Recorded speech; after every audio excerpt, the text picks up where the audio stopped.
Batik. Yan. Natin ang ano.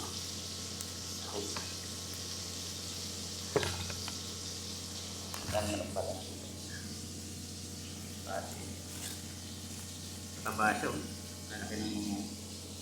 Lalaki ng mga dahon. Uy. Kailangan natin.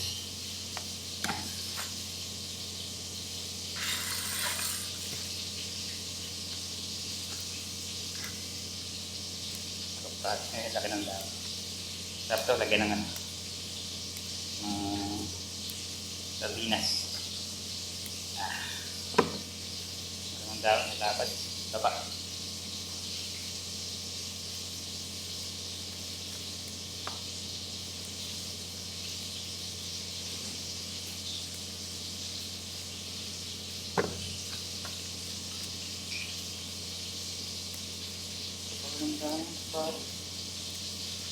Galing ba ito yan, no? Ayun ba yan? Wala, hindi yan. Oh, sino gusto kumuha? Ha? Lagay nga ako rin.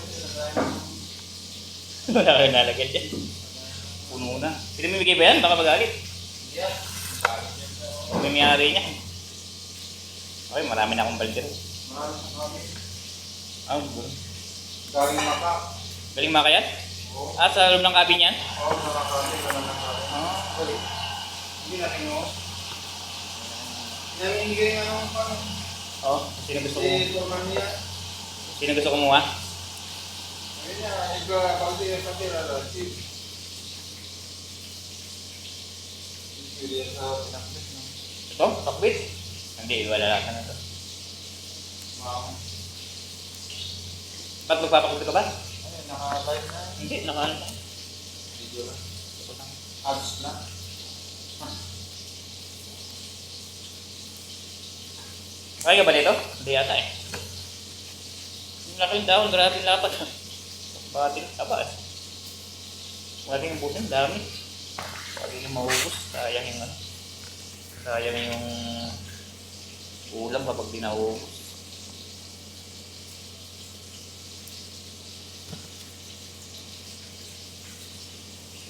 Niluluto nito.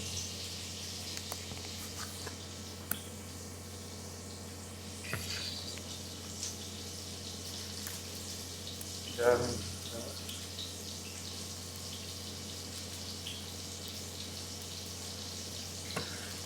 pwede na siguro. Dito, huwag na lang yung ibang dahil. Baka masayang ito. Daming dahon, eh. Wala na sa taba niya, oh. Daming dahon ng haba, oh. Yan, tama na.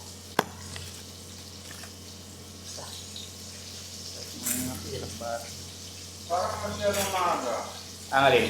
Yung pagpapasok. Lang. Tagal pa eh. Alin?